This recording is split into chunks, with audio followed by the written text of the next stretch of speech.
family, you're tuning in to the Jimmy Bonds podcast on Illadelphia Radio.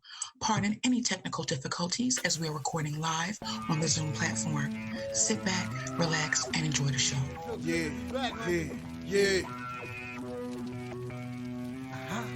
Jimmy. Lights, camera, action. Some people thought I quit and I ain't giving satisfaction.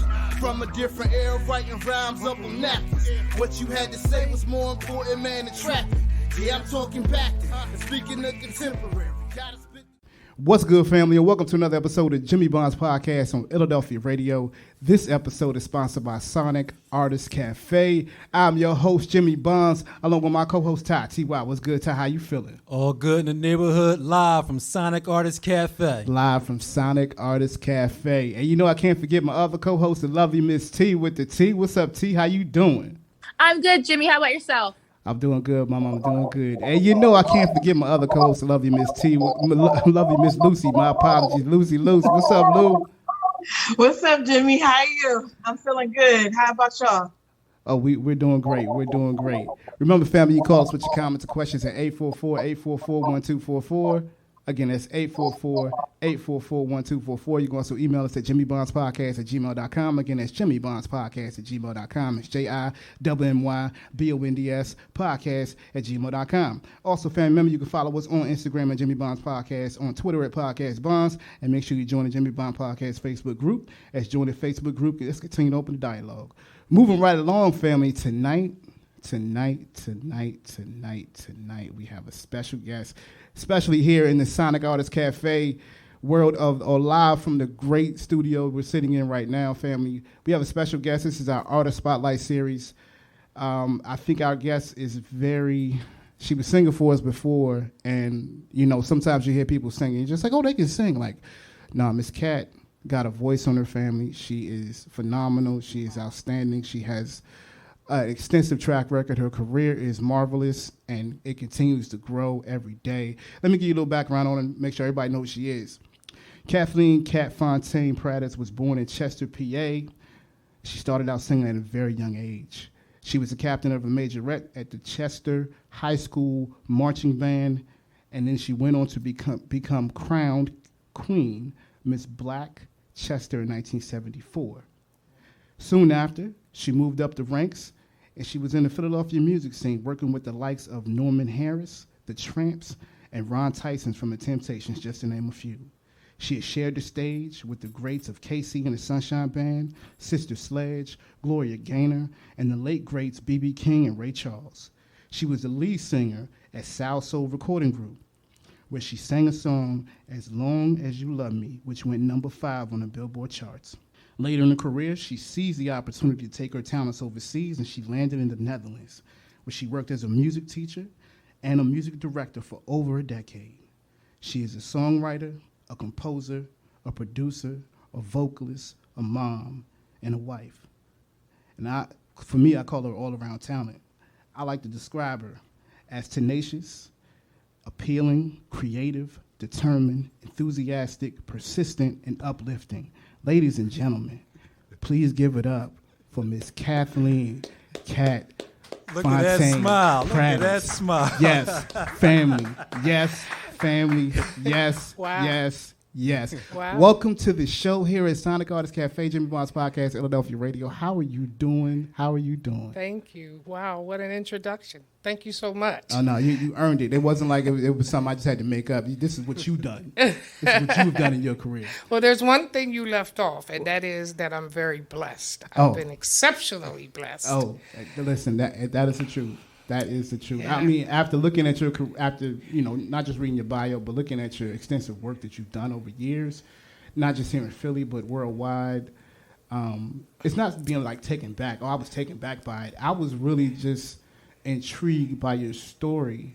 Wow. Because when we first talked, you said you shared a lot with me about how when you were younger, how you did things yourself at a young age, how you pretty much got bands together at a young age, and you hitting these clubs at a young age to perform and do your thing. So, share with us a little bit about that if you can. Well, I think I was about 8 years old when we all got a spelling list every week in elementary school. and the teacher asked us to do something unique with our spelling list, do a crossword puzzle or maybe a word search. And I've always been very enthusiastic about music, so it was very easy for me to figure out I'm going to write a song, because there were 20 words in the spelling list, and 2 of each of the 20 words rhymed at the end. So I thought, oh, I know what I'm going to do. I'm going to write a song. So it was given to us, the assignment, on Friday, and we had to have the assignment completed on Monday. And I remember going home and I thought I had heard something about plagiarism. And I thought, as an 8-year-old, I think I was in the 3rd grade, that I was under the impression if I used somebody else's melody line, that I would get in trouble. So I had to create my own melody line. I knew what a melody line was because we were playing flutophone in school. Chester Upland School District didn't exist then. Then it was just the Chester School District. And we had music in the schools, and all of the students got a flutophone as their first instrument, so we could learn to play and learn to read notes on the staff. So I remember going home and I thought, I've got to come up with a new melody. I've got to create a melody. I got to write a melody, but I have to do it in my head. So I remember on Friday night, I figured out what melody I wanted to use. I actually took the words from the spelling list. There were 20, and I wrote the song. I think I had one verse, I had a bridge, I had a chorus. Then I used some of the other words to do another verse, and then went back to the chorus, what we call the hook. So I kept singing the melody in my head over and over again Friday night, all day Saturday night. I just could not forget the melody, because when I got to school on Monday, I knew at some point the teacher would say, well, can you sing it for us? So got to school on Monday, and she asked a couple of the kids, what did you do, Johnny, with your spelling words? I wrote a word search. I did a crossword puzzle. Well, Miss Gradis, Kathleen, what did you do with your... I wrote a song. What do you mean you wrote a song?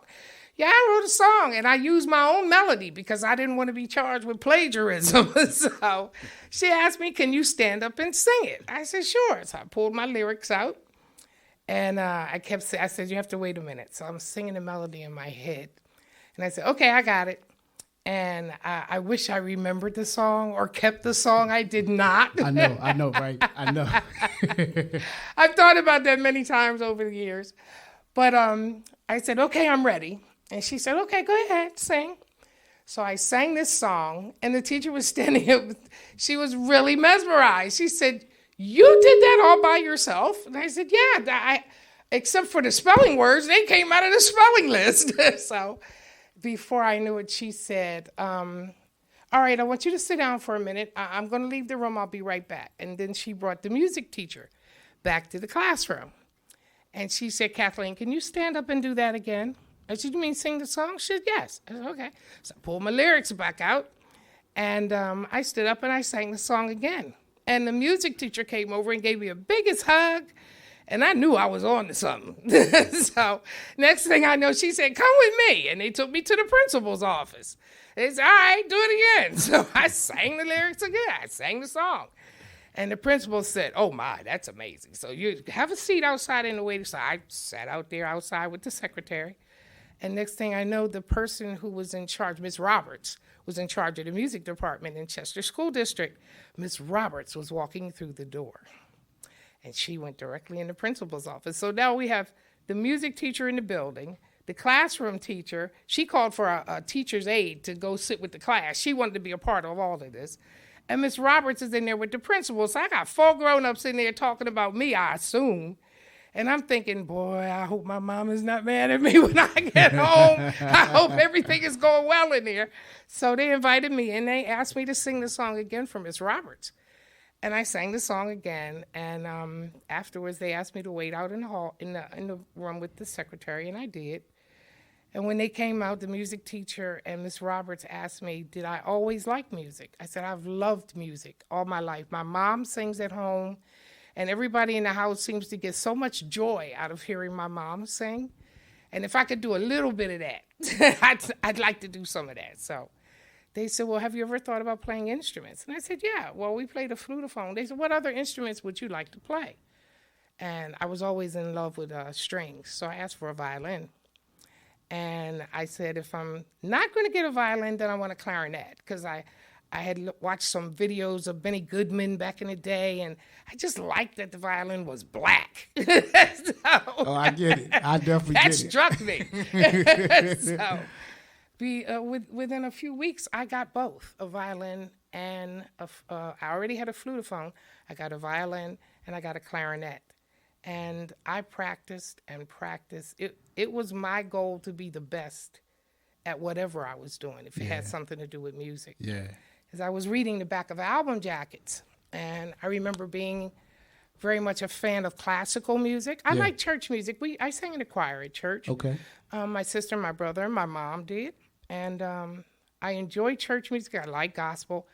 But in school, when we had a concert choir, you were singing more pop music. Yeah. And so I was pretty much classically geared from the beginning. And I liked the sound. And playing the violin, also classical music, I was drawn to it. I had a particular love for it. And so I remember reading the back of these albums, and I wanted to know, who are these people? I didn't want them to be anonymous. I wanted to know who they were. Where was the studio? Who were the arrangers? Who were the songwriters? Back then it was different though. It wasn't everything wasn't automated or computerized or it might not even been analog. It was really pure talent that you had to have in order to make music back then. Yeah. You know? Liner notes. All day. They spelled out a lot of the people that were busy making the records that we were playing. And I thought it was just as important to know who they are. Yeah. We heard WDAS, Georgie Woods back in the day. Oh, yeah. I listened to a lot of radio. And on Sunday, Louise Williams, listening to the gospel radio shows. And I just always liked good music, a variety of music. And I thought not only is it important to hear the records being played on the radio, but it's also important to know who these people are. Definitely. And so I used to read liner notes in the backs of albums, and I wanted to know, where are the studios? And some of it was first, I think, from Motown, and then some of the records were coming out of Stax. Yeah. But when I heard Horns and Strings coming out of Philly, yeah, that was it for you. that was it for me. That was it for you. Even the 2-track. See? You're a big girl now. Man, them 2 tracks. Oh, you gonna stop right there? you gonna stop right there? Really? Lucy, I know you got a question. Go ahead, sis, get your question in.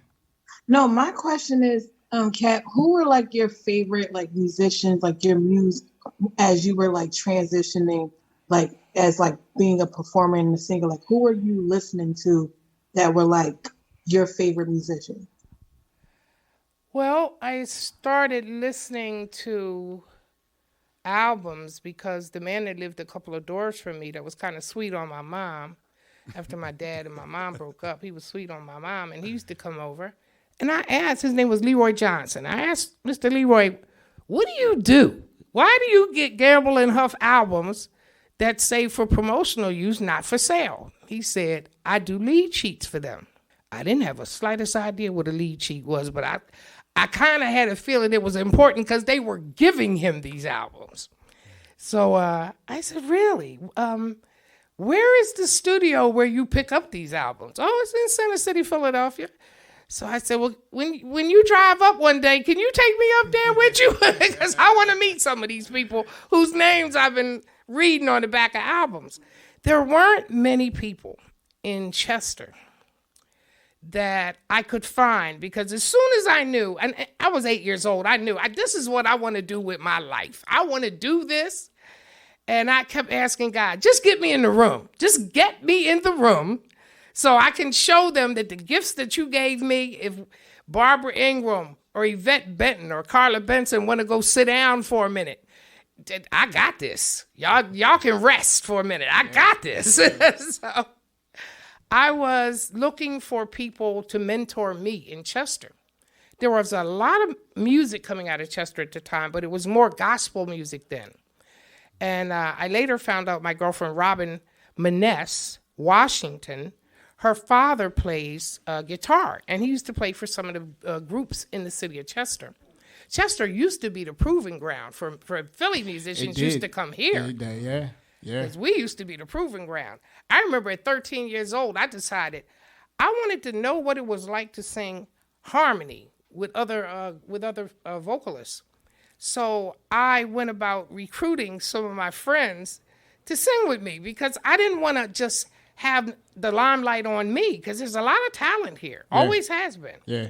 So I went to, I started listening to people who were singing around the school, like me. I sang all the time. And Hazel Leggett was one of them, and Robin Maness Washington, and LaFonda Price Williams. I recruited them to be in a group with me. The name of the group was Essence, E-S-S-E-N-C-E, Essence, in harmony, of course. And then I set out recruiting musicians because I was learning to read, I was learning to play. I liked talking shop, and I knew a lot of musicians, so I think I recruited Lloyd Richardson, Greg Williams on bass, Russell Williams on guitar. He's now, what's Russell's name? He has oh wow, Russell plays reggae. He's the reggae king, and he's from Chester, Pennsylvania. Tough Lion, that's his name, Tough Lion. And you have to look for Tough Lion. Google him. His music is everywhere. He's the reggae queen. Tough Lion, Ty, you know Tough Lion. Yeah, reggae king. Yeah, that's my brother. They're my brothers. Lloyd Richardson, Greg, Russell, Porter. Porter was on drums. Columbus Cooper on saxophone. And I remember there was someone named Fareed Fani. He played keyboards. He's now an imam here in Chester. Really? At one of the mosques, yes. And he reminded me, I was your first keyboard player. I said, I remember we used to call you Fani. But I wanted to recruit musicians and recruit vocalists and put that together. I was only 13. But somehow I had an idea of what to do and how to do it. And we were supposed to be the second comings of the Supremes. I picked out patterns. I drew my own patterns. I sewed the gowns. I went to the clubs and I said, listen, we'll take $650 or we'll take the door. And the club owners would look at me like I was crazy. They were like, we ain't paying you $650. I said, all right, we'll do the promotion. You ain't got to do none of that. You got the food, you got the liquor. We'll take the $650 or we'll take the door. Yeah. They said, nah, y'all can have the door. Okay, cool. But he didn't think I was smart enough to put a counter on the door. So I put somebody on the door with a counter. And I told the musicians, and David Dixon was always a part of it also. We rehearsed at his house on 3rd floor. We were stepping, everything was way in order. I couldn't find a mentor to put a stamp of approval on my idea of what was professional. So what we did at rehearsal, what I suggested, and everybody was able to pass their opinion, they seemed to think that it would work, or they added what they wanted to, and we worked it out together. Yeah. And Essence became a very popular group. And I remember at that first club, I wish I knew which club it was so I could let him know. But we did the promotion. We were I think we were in early high school, maybe 9th grade. And it was different back then. It was different. It was different back then. You probably couldn't get a 9th grader in no clubs nowadays to do anything. Yeah. You know what I mean? It just was a different time. And nobody asked me how old I was or are you in a union? I started hearing things about, there's unions, you got to be in the union. I just ignored all that foolishness. I figured if you were good enough, they'll let you in. So, and I knew we were good. Yeah. So everybody in the group, in essence, sang lead vocals and sang background vocals. It wasn't about the Kathleen Prattis show. I wanted people to know how much talent there is here. Yeah. And I still feel that same way in my heart. They have to know how much talent there is here. There is a lot of talent in Chester. Of all kinds. Spoken word, jazz. All kind of stuff. I just don't. I think people don't view Chester as the melting pot that it is. Wow. Because it's more, people in Philly look at Chester, that's Chester. But previously, Chester was the place that we as people, when it was time to get out the city, Yeah. But we didn't go nowhere else. We went to Chester. Yeah. Because that was our suburbs. That was suburbs that we could have, right? Absolutely. So, yes. And I'm going to let T get it. T, go ahead and get a question in it because, I can talk forever. Go ahead and get a question in, sis. Well, I kind of lost my question. That was a beautiful story.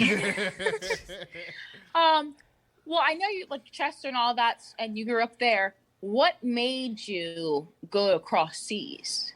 Wow. To answer your first question, I could find a mentor here. So I listened to the radio and I soaked it up, whatever I could hear. It wasn't, I wasn't able to find people who were singing R&B and pop. And so I studied as much classical music as I could because I don't have that hollering and screaming kind of voice. I never did that in church. We sang, even then, we sang more in a classical way. And with Louise Barnes Johnson at Douglas Junior High School, we sang Handel's Messiah. And Miss Johnson was more about training the voice to do whatever it needed to do, not to sing any particular kind of music, but to train the voice to sing. So the technique of singing became my priority, since I could not find a mentor that could answer questions like, what do you do to sing with background? How do you get from the level you're on to the next level? I mean, I had many questions, but I didn't have anyone to ask. So I hope I answered your first question. Your next question's, what in the world made me go overseas? Well, I had worked with Norman Harris for a number of years. Norman was a contractor for me and Sherry Wilson Butler. We did a lot of background sessions. I had been an artist with Soul Soul Records with True Example. We still have 2 songs on the internet. They're all over the world, As Long As You Love Me and Love Is Finally Coming My Way. And that group was from Chester. The group was called The Signs of Times. And when Norman found them through Leon Bean, who was their manager at the time, I was working at Society Hill Sound at 2nd and Walnut in Philadelphia with Mike Nice. Mike Nice, I found Mike Nice at 13 when we went to visit colleges. And we went to Cheney University. And he was the audiovisual professor. And when we went to his room as a class, it was the 8th grade class at Douglas. We were exploring whether or not we were going to college, but there was no question whether I was going to college. My uncle was one of the first black professors of the University of Pennsylvania. My family told you when you took the bottle out of your mouth, you're going to college. So there was no question. But when I went, I always wanted to make sure if I went to college that I was going to study something that I was going to be good at. Yeah. My mom was a school teacher. Mine dad. Mine too. Yeah? Yeah. Wow. What did your mom teach? She taught elementary. Wow. For 25 nice. years, yeah. And do you remember the school she taught at? Oh, yeah, I remember all the school she taught at. Oh, wow. They weren't here in Chester. They were in D.C. Oh, wow. Oh, yeah, that's right. Yeah. And you remember you told me you're from D.C. Well, we had a school here called Dewey Man. And one day, Chester High School, or part of Chester High School's main building, burned down. And the junior high schools had to share their day with some of the high school students. We were in split sessions. That's what they called it. So some of us went to school in the morning from like 7 in the morning till 12:30, 1 o'clock in the afternoon. And then the other half of the students went to school from 1:30, 1 o'clock, 1:30 in the afternoon till 4 or 5 o'clock in the evening until they could build another building to take up the slack from the part of Chester High that burned down. Anyway, I remember that we went to the audiovisual room, and when the class finished asking questions, we were lined up by height, and I was always tall, so I was in the back. And as they were led out of the room by the teacher, I doubled back because I saw reel-to-reel recorders and microphones, and I know you see a mic and you see a mic. You a real artist. You see a mic. I can't resist. I have to find out what's going on. I couldn't. I was 13. I walked over to the gentleman and put out my right hand and I said, "Hi, my name is Kathleen Prattis. Do you record lead vocalists? Because I can blow." He said, "My name is Mike Nice. Yes, I do record vocalists. And if your mom and dad would allow you to or bring you up to my home, I live with my mom and dad, I'll record you." And he gave me his name and address. He wrote everything down. And I hurried up out of the room and caught up with the group.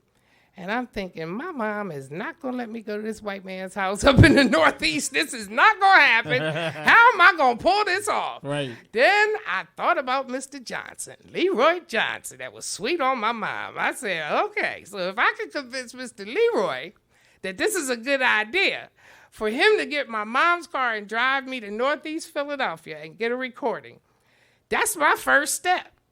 And that's just how it happened. I convinced Mr. Leroy to drive me, and he convinced my mother that it was a good thing. And that kicked it off. That kicked it off. Mike recorded me from 13 to 15 at his house, and he was the first one to tell me, when you record somewhere with anyone, never leave without a copy of what you just did. Go.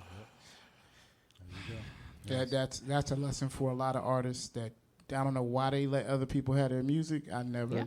Yeah. But that's the great first lesson that you should learn as a recording artist. Now, I'm gonna be honest with you, Miss Kat. This because I love you. T asked you, what made you go to the Netherlands? Oh yeah, I'm sorry.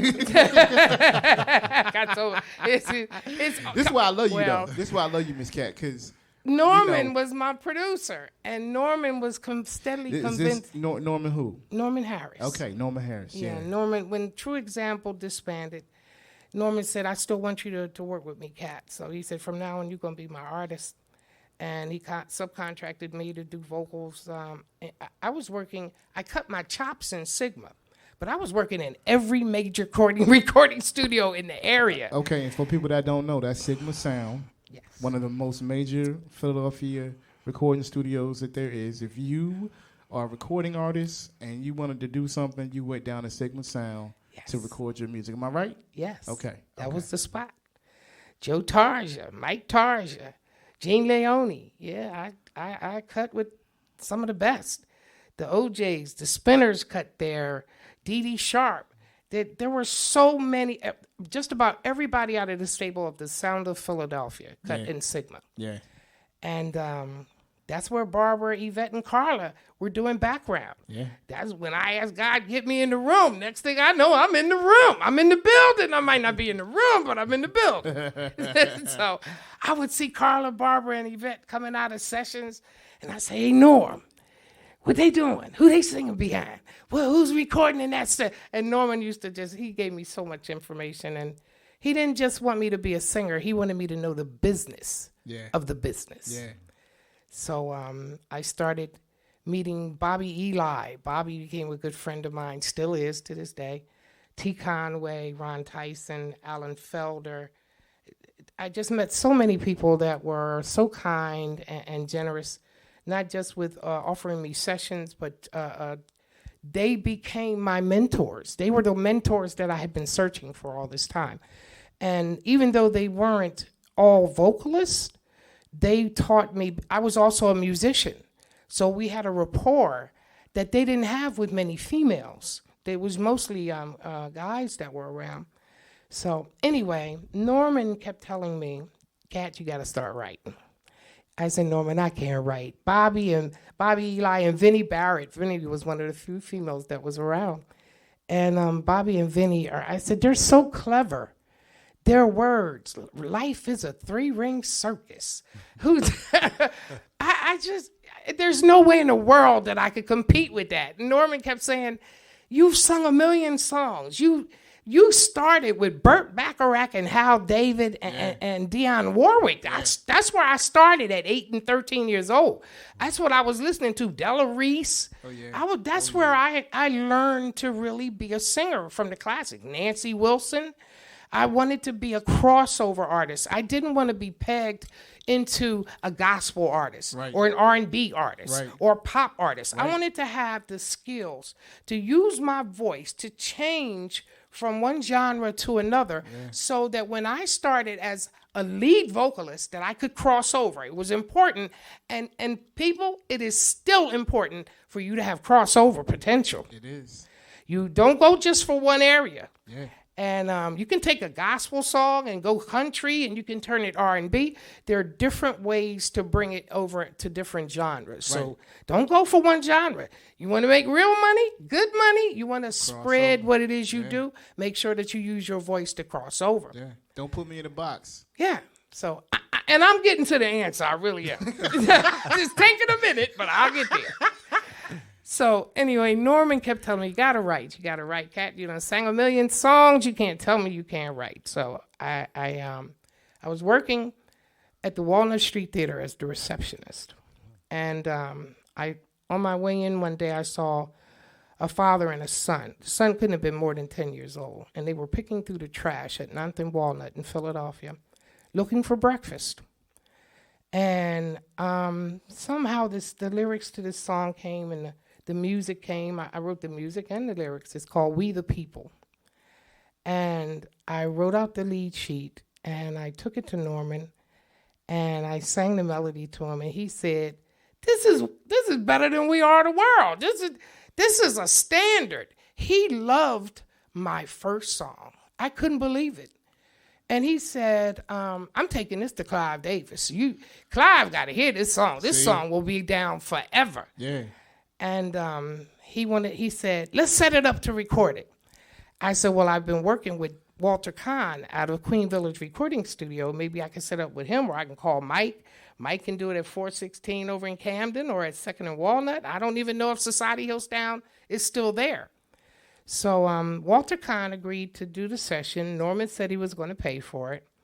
And Friday night, my manager, who was Norman Harris's best friend, Henry Terrell, he picked me up and we went to Norman's house. I showed him the lead sheet. Norman did a chord chart.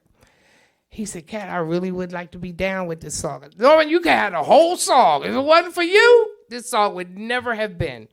So he said, no, I just want a piece of the song. So we never discussed percentages, but Norman, Henry were the two of the most important people. Henry took me everywhere. I don't have any horror stories about my time in the music business. They treated me like I was their little sister. See, that's and more. Completely different than what you hear on a regular basis. Yeah. I was picked up and taken to the studio most of the time. Yeah. And I was told when it was time to go. I was not the one to determine that, but Norman made sure that I knew, or whoever the producer was whose session I was on, they would say, Kat, call Henry. It's time for you to go home. I said, why I got to go home? So just because you're the youngest one in here, you think? So, but they always made sure I got home safely and that I got to and from any studio that I was going in. Anyway, Friday night, Henry picked me up. We went to Norman's. We did the chord chart. I told Norman whatever percentage he wanted he could have. Basically, I think we split it 3 ways. I gave Norman a third, Henry a third, and I had a third. And so went home Saturday. Oh, and Norman had a weak heart. Norman said, I said, Norman, I can order your medicine from the pharmacist where we are. Do you want me to get it tomorrow and bring it up? And he said, no, I'll get it on Sunday. It's okay. Come down for the session.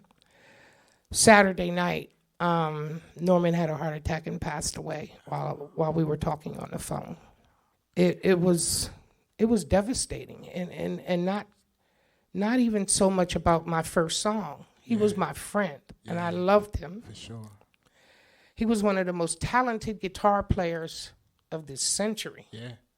And he was one of the most decent men in the music business. Definitely. You could trust him.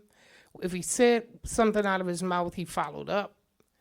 And I completely lost that. The session was the next day until I think Donald Robinson called. And Donald said, if you need somewhere to do the session, you can bring everybody to my house. He was living in Eastwick. And I had arranged with Norman for Jimmy Ellis from the Tramps to do the preamble, which was the intro to the song. And Jimmy said, I'll be there and I'll bring my family. And I wasn't sure that I could even do the session, but we did the session at Donald's house. Donald got the chord chart from Norman, and he played all of the instruments through his synth. And I did lead vocals, and Jimmy Ellis did lead vocals, and we got through the song. And for a couple of years after that, they had a memorial service for Norman, and our song, We the People, is in the book from the memorial service. Now, just a year before that, Norman was in charge of the memorial service for the person that wrote The Greatest Love of All, Linda Creed. Yeah. Linda Creed had passed away from breast cancer, and Norman was in charge of her memorial service. Yeah. Here we are a year later, and we're doing Norman's memorial service. I had moved to the Netherlands. I met a professor here that was from the Netherlands. He courted me for about a year and a half and then sent me and my daughter tickets to come. And when my daughter and I flew to Holland, he proposed. I accepted. And I had no more outlets. No one stepped forward to say, well, I'll give you that lead vocal contract that you've been working towards. Right.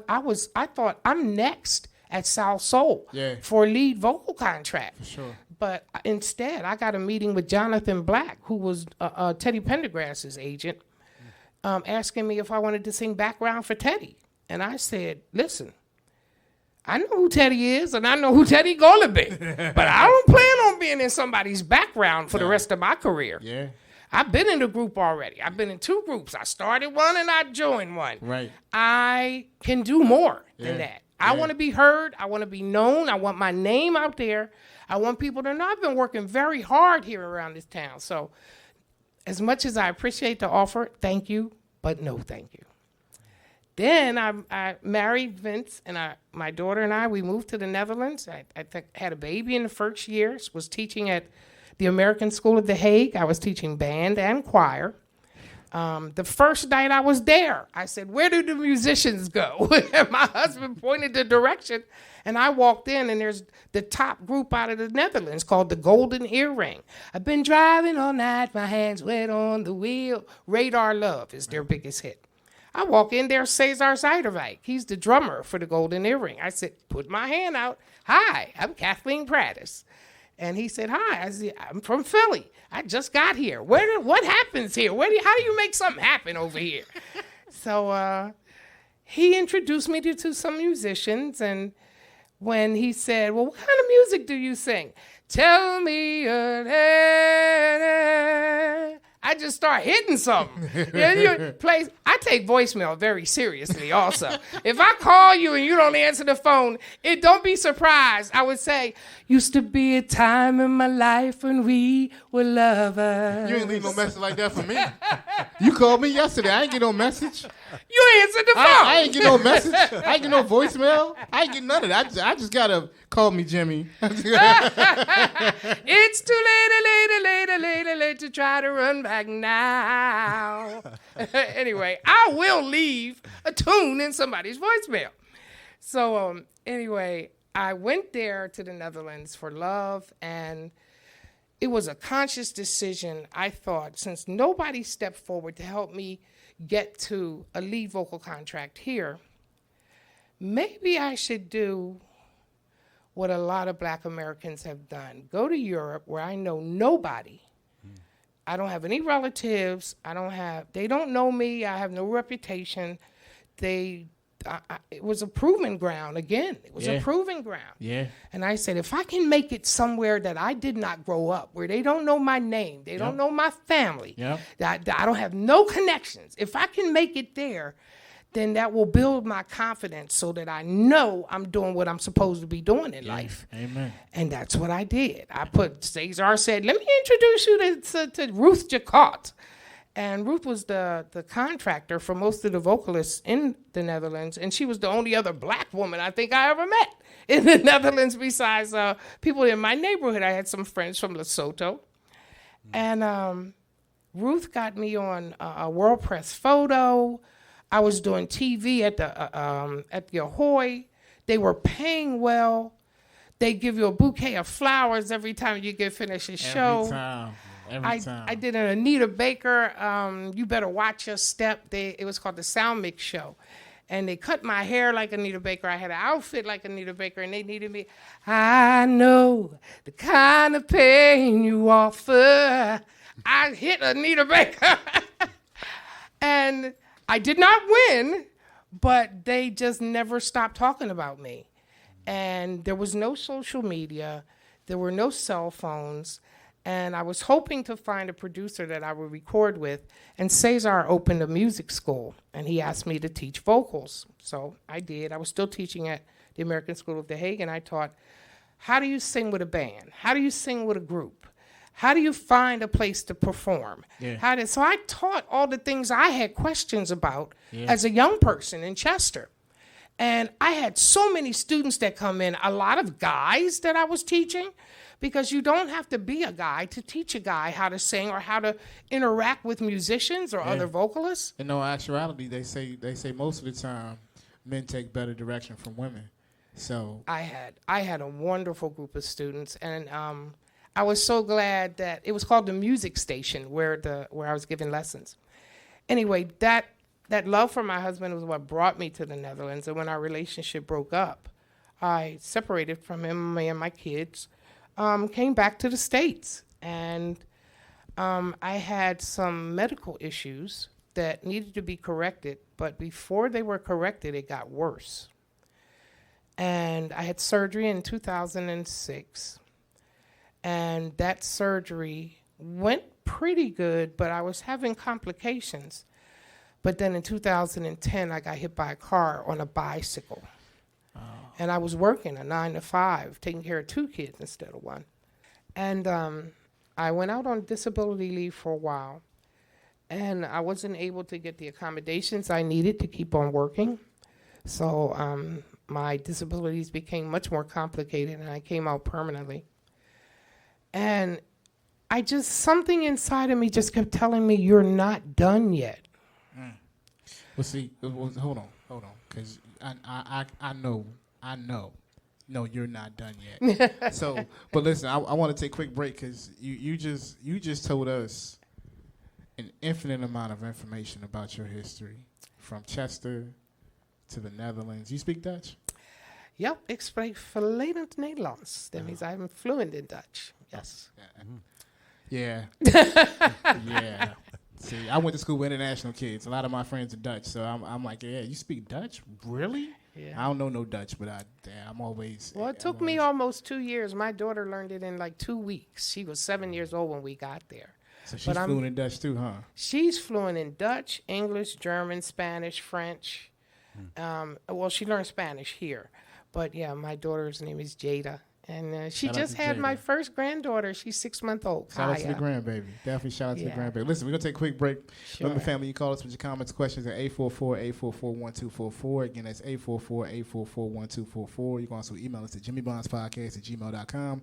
Again, it's jimmybondspodcast@gmail.com. It's JIMMYBONDS podcast@gmail.com. You'll listen to Jimmy Bond's podcast on Illadelphia Radio at Sonic Artist Cafe. We are interviewing the lovely Miss Kat Fontaine. She is killing it, letting us know so much about her history, family. We'll be right back. Hey, this is Michael from Abu Dhabi. Listen to Jimmy Bond's podcast on Illadelphia Radio. Is it on? I said it's the Michael. It is okay. All right, yeah. This is Reverend CC Chicken Wing, and I love listening to the Jimmy Bond's podcast. Insightful, thoughtful words that uplift the people and bring them knowledge to the people. That's the brother Jimmy Bonds right there. You can reach out to the brother too at the Jimmy Bonds podcast @gmail.com. This is Reverend CC Chicken Wing. Is the mic still on? Is it on? Okay, I'm sure.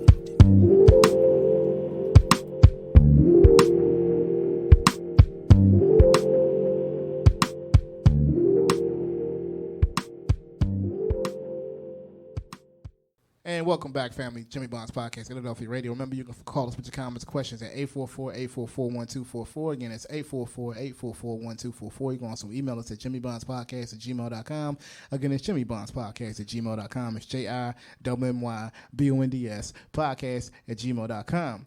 And again, family, we are live at Sonic Artist Cafe interviewing the lovely Miss Kat Fontaine. She is dropping some knowledge, letting us know about her history, her career, even her time she had to go overseas to let her talent shine. But family, my brother Ty got a question, so I'm going to let Ty throw the question. Go ahead, Ty. Miss Kat, it's a pleasure meeting you here at the legendary Sonic Artist Cafe. Your experience working with Gamble and Huff, how was that? Well, I've never worked directly with Mr. Gamble or Mr. Huff, but I've met Mr. Gamble many times. I was in, Mr. Leroy took me to the studio the first time at 309 South Broad Street. That first visit, I guess I was still about the 13 or 14 years old. And he took me to 309. He had to pick up some new material, some albums that he needed to do the lead sheets for. And when we got there, we parked on Broad Street. And I remember seeing this big Cadillac pull up. This was the first time I think I had seen Bunny Sigler. And it was a long car. It was big. And it had a lot of fur on the inside of it. And Bunny got out, and he had on fur on his shoulders. And all of a sudden, we heard a telephone ringing. And the phone was ringing in his car. And this had to be like, oh, gosh, it was almost 70, 1969, 1970. And I heard a phone ringing in a car. I thought, this is I thought I was in the world, man. This was the star kind of stuff that you would expect. And Bunny sent somebody, he had an assistant. He sent that person to the car to pick up the phone. And when the guy came back, he came back with the phone and it had a cord on it. And the cord was all halfway down the block. And Bunny answered the phone. I thought that was the funniest thing I had ever seen. And I later made friends with Bunny when I was at Society Hill Sound with Mike Nice. Mike introduced me to Bunny. He needed somebody to do background vocals. I was 16 and I called Essence. And I called he said, you got anybody else at the house that sings like you? And I said, oh yeah, they ain't at the house. But I got 3 other girls that can blow. I called Hazel, Robin, and LaFonda, and they came up and we recorded background for Bunny Sigler at 16 years old at Society Hill Sound. Bunny Sigler. Yeah, we became really good friends. Well, I look, you talking about, Ty was asking you about Sound of Philadelphia, but I want to know what it was like working with Joe Frazier. Oh man, Knockouts. Yeah, he's such a nice. He was such a sweetheart. I mean, before a lot of people who don't know this history, they think Joe Frazier was just a boxer. They thought he was just a boxer. They didn't know he sang. Oh yeah, as well. Yeah. So when I'm reading, I'm like, Joe Frazier, I remember this. He had a condo at Society Hill Towers. Which was where Society Hill Sound was at 2nd and Walnut. There were 3 towers, and he had a condo in one of them. And he came down one day to the studio, and he told Mike Nice that he needed some vocalists for Joe Frazier and the Knockouts. He was looking for new vocals. And I wasn't old enough to travel, so I could do a lot of things, but Mom wasn't not going to let me go out of the country and stuff. I was only like 16, 17 years old. But before they went out of town, Mike reminded him it would probably be better if you record the songs here first and then hire vocalists to travel with you. So that was my in. I said, here I am. And he hired me, and he had some people of his own, and we recorded vocals for Joe Frazier and the Knockouts. Same. So I got to get to know him and meet him and go to his place and... I mean, 16. I'm hanging out with Joe Frazier. Yeah. Joe Frazier. Heavyweight champion Joe Frazier. Joe Frazier. You know, and for me, just thinking about you 16 years old doing that, I mean, you had a lot of eye-opening experiences at a very young age. I did. And I was always trying to be careful. I tried to make sure I didn't go places by myself. Yeah. That someone always knew where I was going and who I was with. Yeah. We got phone numbers. There were no cell phones, but wherever I was, I made sure they had the number where I was going. And I didn't make any, I wasn't trying to be grown. I was having so much fun just being who I was at the age I was. It was already there, so no reason to worry about being grown. So I said, they need to know what your phone number is. So you got to tell them what your phone number is or I can't go. So... You know, and when they had the right intentions, that wasn't a problem. Yeah. And also, I met Ira Tucker Sr. from the Dixie Hummingbirds. Uh-huh. And he introduced me to Ira Tucker Jr. And he was Stevie Wonder's manager. Yes. So before I went to Delaware State, I was really hoping, well, Lord, I don't know what direction you going to take me in. Am I going to Delaware State or am I going to California? Because Stevie's in California. And that's where Ira Tucker Jr. is. So, but it wasn't to be. Before Ira Tucker Jr. and I even got to talk on that level. And I had a friend that was working with Stevie. Steve Wise was already working with Stevie Wonder. So I thought it would be a smooth transition. But when Norman came in the room, and Mike said, Norman Harris is looking for a female vocalist. He wants her to do background with this group. And as soon as he finds somebody to do the background parts, he's signing them to Soul Soul Records. I was like, what? You ain't had to tell me twice. I said, can I meet him? He said, yeah, sure. So they had a meeting set up, and I met Norman. I can't even remember who else was in the room. I was so enamored with the fact that I was in the room with Norman Harris. And he explained to me the group was from Chester. And I said, well, I'm from Chester. Well, they're called the Signs of Times. Oh, I heard of that group. He said, yeah, but they're missing a female vocalist. And I said, well, do the females only sing background vocals? And the guy, his name was Robert Owens. He later changed his name to Cubby St. Charles. Robert sang the lead vocals. But all of the female vocalists, all of the females sang lead vocals and background vocals. But the emphasis was put on Robert Owens because his nickname was Cubby. And Teddy was out in the public at that time. And Rob is so talented. He sounded so much like Teddy Pendergrass, but he had his own style. Yeah.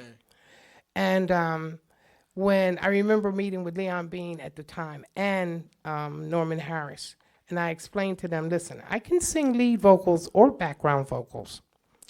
But what's important to me is that if I'm going to sign with a group, I have to be guaranteed to sing lead vocals. I know you need a background vocalist. You want the girls to sound real cute and real good behind the Johnny Girls, right? Johnny Girls. Got to shake a little this, shake a little that. I ain't got no problem. But there's more to me. This can't be the Robert Owens show. There's more to me than just background vocals. I want to do lead vocals and I want to do vocal arrangement. Because to me, when you can create how a vocal should go out of nowhere, that was vocal arrangement. But nowhere on the albums, I wasn't seeing that people were getting their credits for doing vocal arrangement. Yeah. And I knew I was getting pretty good at it. So I wanted to get better at it. And I wanted to get better at it under Norman's name. So he said, okay, we can arrange that. You can do some of the lead vocals. I said, okay, cool. And everything, the contracts were set up that way. I signed and I became a Soul Soul recording artist. That's what I'm talking about. Hey, this is Michael from Abu Dhabi. Listen to the Jimmy Bonds Podcast on Illadelphia Radio. Welcome back to the Jimmy Bonds Podcast on Illadelphia Radio. We thank you for listening. Remember, family, you can call us at 844-844-1244. Again, it's 844-844-1244. You can also email us at jimmybondspodcast@gmail.com. Again, it's jimmybondspodcast@gmail.com. That's JIMMYBONDS podcast@gmail.com. I know, Lucy, I know you got a question. Go ahead and jump in there with your question, sis. So, Kat, what would you say it doesn't have to even be necessarily your career, but what would you say your proudest moment to date would be, whether it's your career or your personal life? Proudest moment. My proudest moments, wow. I have two. One was when Benny Barksdale Jr., the sax player, who's a dear friend of mine, I love him to death. Benny introduced my voice to Butch Ingram last year. I met Benny years ago, but Benny didn't know who I was when I ran into him last year at D Cafe in Derby. And he did what a lot of people do. We exchanged numbers, and Benny said, oh, call me. So I called him, and he didn't answer the phone. And I think I sang, people say we look good together. In their eyes, you're my ideal. You got so many things going for you. But there's one thing that can't be concealed. 'Cause my heart won't lie. It's no good to even try. Don't ask me why, my baby, 'cause my heart won't lie. My heart won't lie. It's no good to even try. Don't ask me why. No, no, no, no. 'Cause my heart won't lie. And Benny played that for Butch. Oh, you just gonna go on to finish the story after singing like that? Because that was I got chills over here. No joke. I mean, I'm a sucker for a woman who can sing anyway. I'm definitely a sucker for a woman who can sing. I really am. But oh, wow. You sounded amazing. Well, they should have never called it voicemail. I take that very seriously. I'm sorry. Go ahead and finish. So anyway, he told Butch Ingram, oh, you got to hear this girl. This girl, she left me a message, and she's singing and stuff. And Butch Ingram told Benny to tell me to call him. And I said, Benny, I don't call producers. I've been rolling with producers since I was like 13 years old. I know how they roll. You can't call them on the phone. They got 3-4 modes. They getting ready to go in the studio, or they in the studio, and they ain't answering the phone for neither one of them. Or they get ready to come out of the studio and they still ain't answering the phone. Yeah, that's right. Or they with their family and they still ain't answering the phone. And Benny said, yeah, but we got text messages and stuff now. And I said, yeah, that's true. Well, let me send Butch a text. So I sent a text and I said, hi, this is Kathleen Prattis. Benny Barksdale Jr. told me you wanted me to call you. Is this a good time? And he immediately responded, yes, but I have a session at 5 o'clock. And it was 4:44. If what I had learned wasn't still true, he would have picked up the phone and called me when I texted him. Right. But his brain was already on his session. So he only had enough brain left at that time to give me to say, yes, but I have a session at 5 o'clock. So I said, well, I'm not going to let this pass. I kind of know who Butch Ingram is. I met him when I was in Sigma. When Norman pulled me out of the session, he said, this is Butch Ingram, this is Barbara Ingram. And I was like, wow. And the Ingram brothers, there were a lot of them, and they had a group of their own. There was enough Ingrams to make a group all by themselves. They didn't need no outside folks. I hear that. And they were from Camden, so I couldn't replace his sister. I was in the next room. I couldn't get in her room. So I figured, well, I got to figure out a way that I can be open for what he is intending to propose to me. Yeah. And I got to be open to receive it, and I got to be ready to respond in a way that will encourage him to invite me back in the room. So I thought the best thing I should do is pray. So I took a moment, and I said a prayer, and I said, God, I got about 11 minutes to talk to Butch Ingram, because he still needs 5 minutes to get his brain back to where it was before he said, yeah, call me. So I said, okay, open my ears, open my brain, make me receptive, give me the words I need, and tell me to shut up when it's time. So I called him, Mr. Ingram, this is Kathleen Prattis, and he said, I did my homework on you. I didn't know what that meant, not really. And he said, you were down with Norman Harris. I know what that means. And I like Norman Harris very much. He was a very respectable person in the business. And I think it was my reputation, having worked so hard with Norman, and being in Sigma and Alpha and Virtue and K-Gem. And he said, I was wondering if you'd like to do about 4 or 5 songs. I'd like to get your voice and your picture and your sound back out there. You should have been did something. I said, Mr. Ingram, that's very kind of you. I'd love to do that. And we decided that we would get together on November 22nd. I took the high-speed line over from Philadelphia to Lindenwold. He picked me up, took me to his house. We pull up in the driveway. I had sent him my bio. I tried to hit him over the head with everything I had that I thought was going to convince him to really give me a good shot when I got there. Right. And I sent my bio. I sent pictures of me when I was singing doing the Anita Baker thing in Holland. I sent pictures of when I was on stage with Casey and the Sunshine Band, and Sister Sledge was there. When I was doing something at the Ahoy, I tried to hit him over the head with everything I had because I wanted this so bad. I had at that time, I think it was 1 or 2 surgeries. I had one September 2019. Then what they did in this first surgery came loose. And in July, I had to report to the surgeon, something's wrong. And he said, yeah, it came open. We have to cut you open a second time. So August 5th, 2020, after the pandemic had started and you had to be real careful about doing stuff and going to hospitals, and here I am getting cut open for a second time. So I had the second surgery, and it wouldn't heal. Something was wrong. It just wouldn't heal. And I told the surgeon, I think I need to be cut open again. Something is not right. And he said, no, Miss Pratis, I don't think so. So I waited like 7 months. And I know I heal fast, but I didn't. And the second surgeon decided to go back in. And I had the third surgery on June 8th, 2021. I had 3 surgeries in 16 months where I had to be cut open. And I asked God, just get me back on my feet. I even took my 8x10s to my surgeon. I said, this is who I am. I'm not this girl with this hole in her belly. This is who I am. You got to get me back to who I am. Right. And he was a fan of the sound of Philadelphia.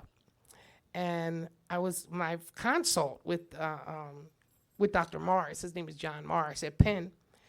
My consult with John Morris, T. Conway called. And I said, do you know the song 10% by Double Exposure? And he said, yeah. I said, you know who wrote it? He said, yeah, I think that's T. Conway. I said, hold on. T, go ahead. Doctor is listening. And he said, is that T. Conway? I said, yeah, this is my partner. I've known him since I was a kid. And he just asked me to be a 50-50 songwriting partner with him. So, and T said something like, look, you got to get Kat back on her feet. We've been waiting for Kat for a long time. We got plans with Kat. You got to get her back up on her feet. Yeah. So he said, oh, okay. And so we did surgery on June 8th.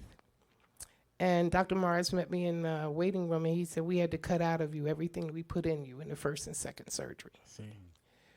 And if you had not asked to be cut open the third time, you wouldn't be here in 3 to 6 months. There was so much infection in your belly that if I cut out that last piece, I had to leave one piece because it was so incorporated. If I cut it out, it would have been a hole in your flesh that wouldn't have been able to close without plastic surgery. So I'm very grateful to Dr. Morris, because after that third surgery, I was back on stage the last Friday in July of last year singing Meet Me on the Moon. And it was a beautiful thing. A lot of people from Chester who had never seen me perform live or even knew that I was a professional vocalist, they were in the room. And Jazz Jordan was kind enough to let me come onto her stage. It was the last night of the club. The club was closing. And she let me sing the Meet Me on the Moon.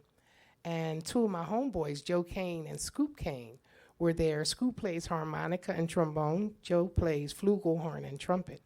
They were playing with me. Brett Jolly was on bass. Darrell Brown from Wilmington, Delaware, he was on keyboards. And most of these musicians had been here in Sonic Artists rehearsing with me. Yeah. So it come full circle, huh? It was beautiful, man. It was beautiful. I mean, you got a story of perseverance. I guess your intuition as well told you that you needed to have an additional surgery to get you there. Yeah. And thank God you did. And then I met Butch. And then you met Butch. Then I met Butch. When Benny told Butch about me, and Darryl had taken me to D Cafe, we were together.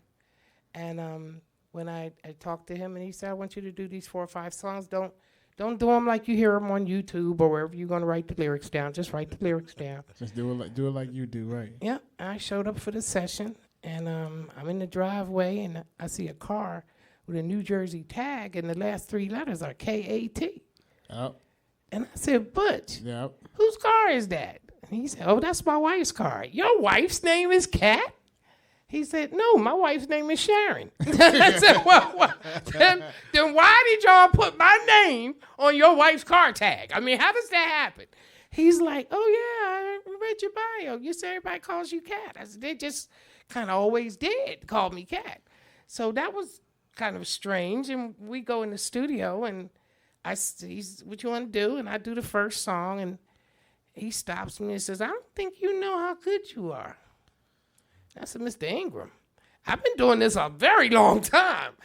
I'm not here to practice. I'm here to get a hit. Yeah. I'm not here to waste your time. Yeah. Time was money at Sigma and any other studio. Time is money every time you go in the studio. Just because we at your house, time is still money. You still got to turn the lights on and the electricity and the board and everything. Still got to do it. So I ain't playing. It's my job to knock your socks off. So if they come and lose, pull them jokers up and press that button so we can get this job done. So he just laughed, and we finished the first song, and just as we were going into the second song, he said, look, I need you to come in here for a minute. I know I told you this was going to be an instrumental CD. And I was going to release it in December, but I changed my mind. Really, you changed my mind. I'm going to put your name on this CD, and I'm going to release it worldwide. Butch Ingram. Butch Ingram. So that was one of my proudest moments. And that's what I was saying. Lucy asked you, what was your biggest accomplishment? And and here's the thing. This is what I tell people all the time, right? It doesn't matter how old you are, what you've done in your career beforehand. There's still a piece of us that wants to achieve a certain thing. Absolutely. You want to work with certain people. You want to get to a certain place. And even because they're not trials and tribulations, there's small victories to larger victories, and I felt like even just listening to your story, the biggest part of it was a lot of those small victories that you had before, even the small victory with the doctors. Yeah. Even that wasn't small, that's a large victory. Yeah. But I'm saying just in your grand scheme, in your way, how you feel about yourself. Absolutely. That was a very important step in your career. Absolutely. And here it is. It was the most recent one. Yeah. So right now, as we talked a lot about your past and what you've done, you really have reached a place for yourself recently. Yeah. That you can say, hey, like, I did that, Man, I'm still laughing like a teenager when I hear my records coming on the radio. It's just as much joy as I had from the beginning. It doesn't fade. And you also talked about how you had a lot of positive experiences within the industry. Absolutely. And that has happened to a lot of artists. You hear a lot of artists talking about how negative experiences they've had. Absolutely. And the industry just chews them up and spits them out, Yeah. And just listening to everything you're saying, I mean, I don't even get the impression that you are, like, you don't have any kind of ill will. You were so, like, I just want to get to the next thing. Yeah. Whatever God has next for me to do, that's what I want to do. I never had a chance. Well, I probably had a chance to look over my shoulder at what I had done, but I've always been so hungry and driven. Yeah. And I've had a vision in my head of doing Broadway and doing country music and doing pop music, being on TV, like the Carol Burnett show. I've had so many ideas in my head so there was never a place where I say, okay, now I done made it. No, I was still hungry. I'm still hungry. Yeah, I was gonna say, I'm like, still you reaching. Can't use the word. You still are hungry. Like, absolutely. And I think you're a testament to the art of it. The fact that you love the art so much. I do. That I do. There aren't the small accomplishments, not small, but the accomplishments make you even more hungry. Absolutely. She's still evolving. She is, right? She's still evolving. Yeah. And I think that's probably the biggest thing that I'm noticing sitting here, like, listening to you, that you have really, like, your hunger is what drives you. It is. It's what wakes you up in the morning. It is. It's what, and besides your babies, of course, and life in general, but that's what wakes you up in the morning, Absolutely. Now listen, I know I hate cutting interviews short, but you have given us so much, and you said so much, And I wouldn't want to leave or stop doing the interview without you giving us something. Well, I have to tell you the second thing that I'm most proud of. Please. Is when I informed my daughter that Butch Ingram had given me the entire CD and he was going to release it worldwide. And I started sending her copies of my songs. And she went to the social, I'm not sure which site, but she went to it and listened to my album and called me and thanked me for giving up my career to raise my children. See. For me sacrificing the career I was entitled to by somebody. As a 20-year-old, it wasn't as important as raising my children. So I put my career aside so that they would have a sure footing when they got to be adults themselves. And I figure if my gifts really did come from God, they'll still be there when my kids are able to stand on their own 2 feet. And for me to get to this point where I turned 65 and Butch Ingram says, I didn't give you the CD. You came in here and opened your mouth and claimed it. Amen. 65-year-old vocalists don't get lead vocal contracts. He said they do now. Yeah. So that's the second thing I'm most proud of is that my daughter thanked me for sacrificing those years to raise she and her brother, Dylan, who I love dearly, both my kids. I have one grandson by Dylan. His name is Desmond. He's 9, and he's a musician. He asked for a guitar. He does not know his grandmother was a musician. I on purpose did not tell them. I wanted to know if it was in the blood. It is in the blood. It is in the blood. That's not a far fetch. No. That's not something they make up. No, it's definitely not in at the all. blood. And my daughter tells me, the 6-month-old, she said, Mom, she is so loud. I think we have another vocalist in the family. Her name is Kaya. So, I think nothing made me prouder than hearing my daughter thank me. Amen. And that God made it possible that my dreams could still come true. We just talked about this. Listen, I mean, but you really you touching so much because as a parent, you make sacrifices. Absolutely. You make major sacrifices. You put your dreams on hold. You do things. You're exhausted most of the time. I thought this was not going to happen. And you're like, yo, I'm not gonna. I'm never gonna be singing again. Like I'm never gonna. And I always say, as artists, you love the stage, not because it's an addiction, but it's what you're made to do. Yeah. So why not be in love with something that you? Well, I only ask God to get me back on my feet and on stage and let me sing and be a blessing to somebody else. I never asked for fame or fortune. Look what happened. Though. And I didn't think that contract thing for lead vocal, I didn't think that was going to happen. Listen. And I'm doing my next CD with Butch Ingram. Well, what they say though, delayed, not denied. Absolutely. You might have been delayed, but you were never denied, and I think that's the most important aspect of. Butch invited me to do a Tom Bell tribute CD, and I was in the studio 2 days ago. Working with Butch Ingram. On a Tom Bell tribute CD. It doesn't get much better than that. Miss Kat, yeah, we gonna have to. First of all. Part 2? Yeah, no, we're gonna have to do part 2. We're gonna have to have you back and talk some more with you. I would love if if it clears with you to have some of your music on our Jazzology show. Oh, I'd love that. If that would be something that you would be up to doing, because absolutely, I think it would be fitting. Ty, what you think, bro? Yes, definitely, yes. Yeah, so and hopefully by then, Darnell Jordan and Darnell's another producer that's working with me now. T. Conway, he's still in my life.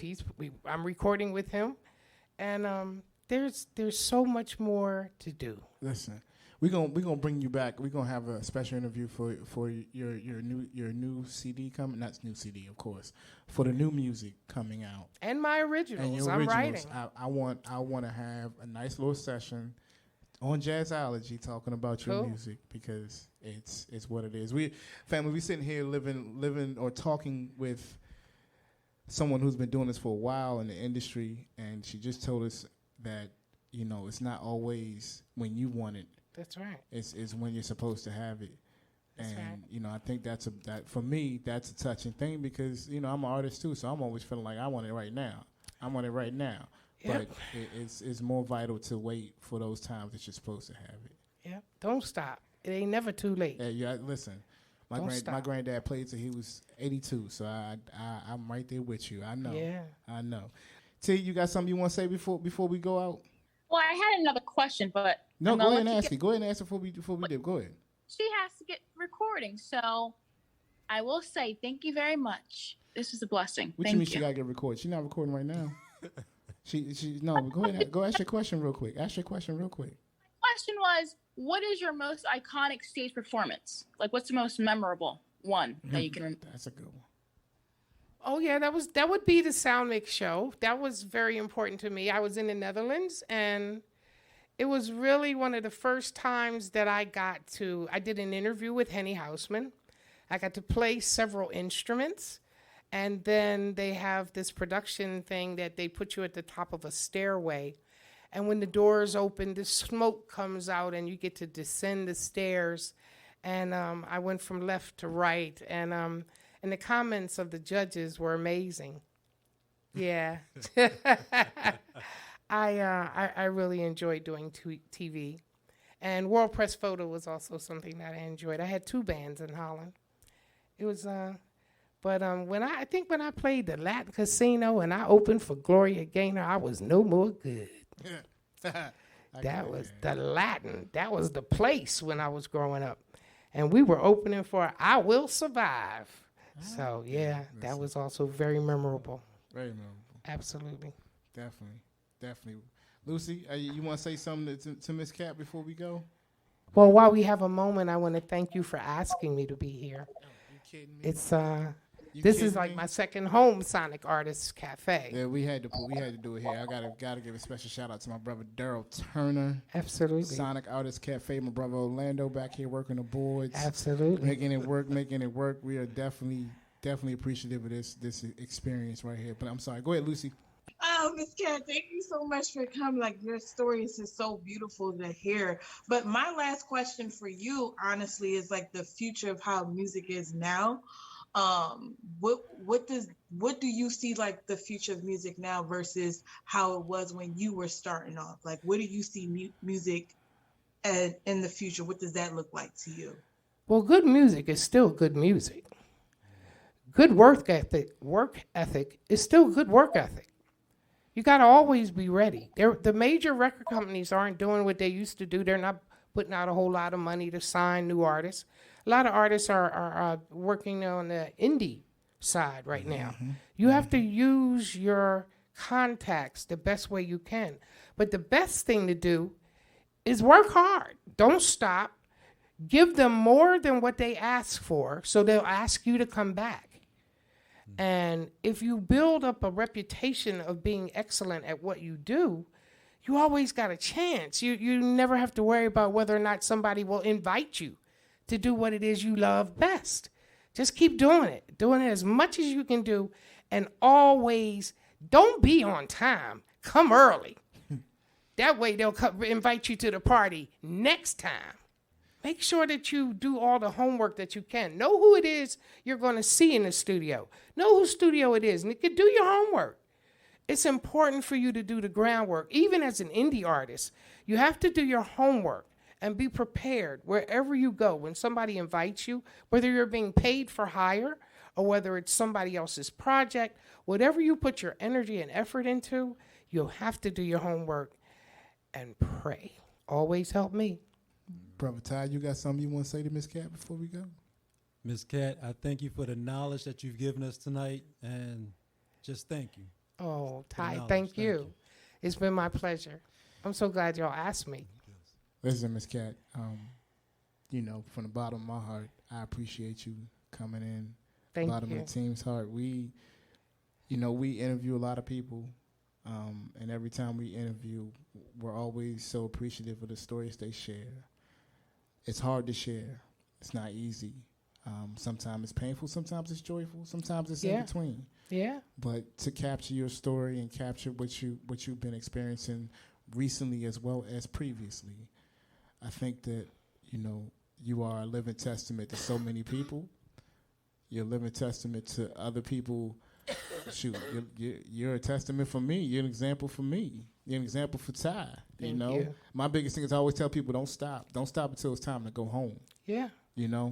And I mean home. Until it's time to be in the box. Don't stop. Absolutely. And listen to everything that you have given us tonight. I'm gonna hold this dear. Hold this very dear to my heart, and the team appreciates it. Illadelphia Radio appreciates it. Sonic Artist Cafe. This is just something that we've been working on this for a while, right, Brother Turner? We've been working on this for a minute, right? For a minute, and just to even have it done this way, I'm so thankful for you. I really, really appreciate you. Oh, thank you so much. It's definitely my pleasure, and I'm hoping that whoever might be listening to this, whether it's a parent or whether it's a child, if you can help somebody put down a gun and pick up a mic or pick up an instrument, please consider it, because just like I got my gifts from God, everybody else got their gifts too. Find what your gifts are, and you'll never work a day in your life. Yeah, ain't that the truth? I'm gonna do this ending. After I do my ending, can you take us out? Can you take us out with something after I do my ending? Can you do that? I'll do my best. Oh, your best. So you've been doing. Your best is like, I'm worried. I'm probably going to melt in the chair or something. But definitely, fan. Remember, you can call us with your comments or questions at 844-844-1244. Again, that's 844-844-1244. You can also email us at jimmybondspodcast@gmail.com. Again, that's jimmybondspodcast@gmail.com. That's JIWMYBONDS podcast@gmail.com. Also, family, remember, we're still in the COVID-19 pandemic, so please, please, please wear your mask, wash your hands, practice social distancing, whether you're vaccinated or not vaccinated. Please don't judge anybody about their status. But family, really, to be honest with you, in all seriousness, remember to tell your friends and your family that you love them, because you never know when you might get another chance. Absolutely. Thank Miss Kat, Ty, T, Lucy, the whole team. I appreciate y'all, Brother Thurl, Brother Orlando. Appreciate y'all for definitely all of this, making this what it's supposed to be. And we're going to end this out with Sister Kat, Miss Kat doing her thing. Go ahead, take us out, Miss Kat. This is Kat Fontaine. I'm home in Chester, PA.